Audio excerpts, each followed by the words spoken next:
Hello, Governor. How are you? Nice to see you, Mr. Mayor. And I am sorry that I missed a good deal of your testimony earlier. We had competing committee hearings. So I wanted to start out with a question to you, Ms. Bloomfield. And if you've already touched on it, I apologize.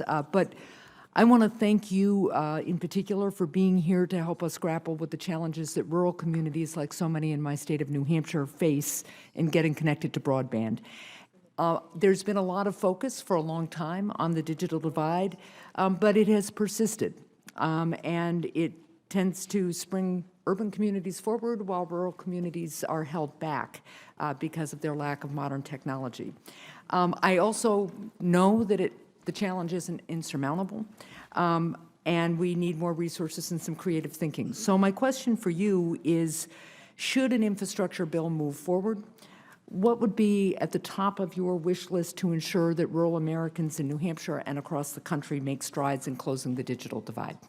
Thank you for the question, Senator, and I would give it to you probably in about 4 points. Okay. One, you've missed a long discussion about universal service, but it is key in ensuring it is fully funded to provide the resources. Number one. Two, is there a role for new capital infusion and tax incentive programs? Potentially. They'd need to be coordinated with the FCC, but there's absolutely a role to look creatively at some of this. Third, streamlining some of the processes, some of the regulatory burdens, things that come out in Mobile Now, things that will allow companies to move faster with fewer hurdles to jump through will definitely be. My companies on average have 26 employees. They spend about 580 hours a year doing paperwork and jumping through hoops. It's a lot when you've got 26 people and you really want them out on the road putting that fiber into the ground. The last thing that I would say is sometimes it's connecting the dots, and we see that a lot. I have 850 carriers. They're amazing. They do great things. Part of it is their customers are their neighbors. This is their community. But I think we can do a better job as a whole, as an industry, as a country, connecting the dots. Where are those communities that are unserved? How do we get to them? One of the things that we've just initiated with a partner of ours is something we kind of call broadbandmatch.com. It's how do you take those areas that are really looking for infrastructure and connect it to those providers who know what they're doing, who can hit the ground running, and might have an interest in coming in and actually helping out when they can make a business case to do so. So I think there's some interesting things we can be looking at. Well, thank you. And another question just is, as we see transportation systems utilizing safety and other technologies, how important is it for us to make sure that rural communities can upgrade and access supports for these modern transportation systems?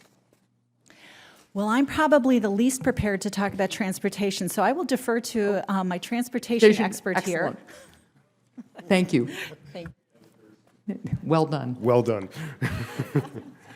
Yeah, it's important that we provide those connections to our rural communities. Yeah. Having spent a great deal of my youth in your state, Senator, I'm very familiar with New Hampshire. And in the state of Utah, I can tell you our rural communities are very concerned that they not be forgotten. Yeah. They're not as well represented at our legislature. They're not as well represented in the big city in Salt Lake City, and so it's getting out and making sure that you understand what they need and listening to those communities. From a transportation perspective, we tend to prioritize projects based on things such as traffic and trucks, and when they start to see that prioritization process, they start to worry about what's there for me. And so what we've done is we've kind of created a different category of prioritization for our rural communities. We call it a choke point program, and what we try to do is we develop a little bit different criteria, and it's amazing. A $1 million project in a rural community makes a huge difference, whereas you're in the urban area, you're in the 10, 20, $30 million type of a thing. And so it's recognizing that it's different, it's no less important, and trying to set up a process by which they can compete fairly is what we've tried to do. Great, thank you. And my time is almost to a close, so to Mr. Mayor and the Governor, I just wanted to say I'll be following up a little bit, because one of the things I also want us to focus on is whether there are existing programs like Tiger Grants and TIFIA that have been useful in your communities, both rural and urban, and part of our discussion as we approach this new infrastructure effort, I hope, will be to see if we can support existing programs and perhaps fund them more, because they've been deeply useful in New Hampshire, and I assume they have been in your communities too. Thank you.